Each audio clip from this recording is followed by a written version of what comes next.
भ्रष्टाचार के आरोप और उनको जामीन पे छूटना, उन्होंने पूरे दिल्ली राज्य को फंसाया है। उसके ऊपर आरोपी जरूर है, तो जामीन पे छूटे इसलिए आरोपी नहीं है ऐसे नहीं है। पूरी सरकार वो भ्रष्ट है। अभी नए मुख्यमंत्री क्या करेंगे वो देखेंगे, लेकिन दिल्ली में उन्होंने सबने रिजाइन देना चाहिए, सब आमदारों ने, क्योंकि भ्रष्टाचार उनके ऊपर प्रूव हो गया। किसी नई मुख्यमंत्री बनाई गई है, पहली महिला मुख्यमंत्री देखने को मिल रहा है मायावती के बाद। इस तरीके से तो महिला मुख्यमंत्री बना नहीं, अभी क्या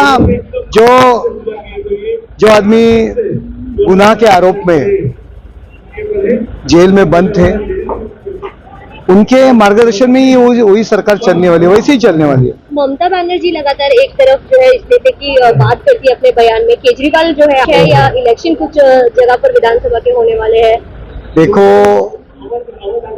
नरेंद्र मोदी जी काम कर रहे हैं, एनडीए की सरकार अच्छी काम कर रही है, तो वो बीच में रुकावटें लाने के लिए, लोगों को भड़काने के लिए सब कुछ चल रहा है, लोगों को मालूम है। प्रधानमंत्री जी का जन्मदिवस है और सालों साल माननीय नरेंद्र जी मोदी देश के पंतप्रधान रहना चाहिए, यही उनको शुभेच्छा है। संजय गायकवाड़ ने जो है राहुल गांधी को, संजय गायकवाड़ जी तो दिल से बोले हैं, नेहरू फैमिली से लेके इंदिरा गांधी से लेके राजीव गांधी तक, ये सभी ने आरक्षण का विरोध किया है।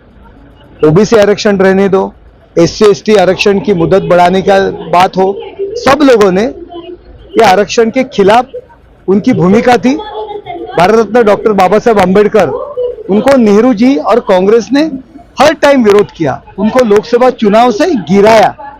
मंडल आयोग तय हो चुका था, लेकिन उसकी सिफारिश से लागू नहीं की इंदिरा गांधी सरकार और राजीव गांधी सरकार ने। वो ओबीसी आरक्षण का जो इम्प्लीमेंट करने का था, वो नई सरकार आने तक राह देखना पड़ी।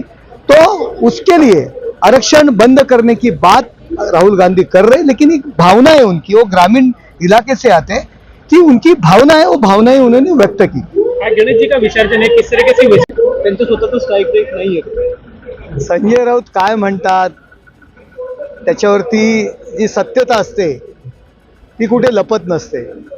आणि आपण पाहताय की बहुतेक संजय राऊत यांना कळलेलं आहे की त्यांची परिस्थिती विधानसभेमध्ये काय होणार आहे। गेल्या 2 दिवसापासून भारतीय जनता पार्टी आणि मोदी, नरेंद्र मोदीजी, अमित शहाजी यांच्याबद्दल ते गुणगान गायला लागलेले आहेत।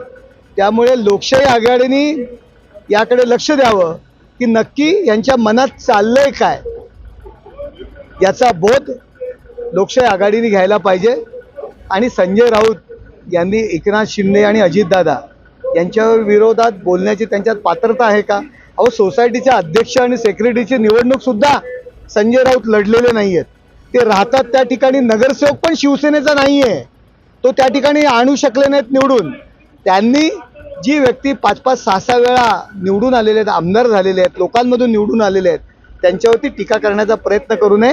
प्रथम राहता त्या ठिकाणी तुमच्या पक्षाचा नगरसेवक निवडून आणून दाखवा, तुम्ही एखाद्या सोसायटीचा अध्यक्ष होऊन दाखवा, आणि त्यानंतर या दोघांवर टीका करा। एवढी तुम्ही असेल तर पक्ष काढा आणि मग स्ट्राईक रेट दाखवा असं आव्हान दिलेलं आहे। दुसरीकडे जागा वाटपामध्ये केवळ 40 किंवा 5-10 जागा आणखी फेकून तोंडावर मारतील त्यांच्या भाजप। आम्हाला काय मिळेल, आम्हाला काय मिळणार यांची संजय राऊत यांनी काळजी करू नये। ज्या राहुल गांधी यांनी तुम्हाला फाट्यावर मारून सांगलीमध्ये आले, ज्यांनी सुपारी आपण ज्यांची घेतली होती, ज्या रेती माफियांची, आणि त्यांना निवडणुकीत पाडलं अपक्ष उमेदवार उभा करून, आणि महाराष्ट्रामध्ये पहिली मीटिंग, पहिली जाहीर सभा विधानसभेची त्या मतदारसंघात घेतली। आपण सुपारी घेतली होती, त्या सुपारीचा म्हणजे पीठ करून टाकलं, तुकडे तुकडे करून टाकले। आधी काँग्रेसने तुम्हाला तुमची योग्यता दाखवलेली आहे, त्यानंतर तुम्ही आमच्यावर टीका करा, पहिलं ते पहा। देखो, गणेश भक्त 10 दिन 11 दिन बड़ी प्रेम भावना से गणपति के पूजन करते हैं। आज विसर्जन है, आने वाले गणपति की राह देखते हुए गणेशोत्सव की वो विसर्जन करेंगे। संभलतापूर्वक ये गणेश विसर्जन करो, यही मैं उनको सदिच्छा दूंगा।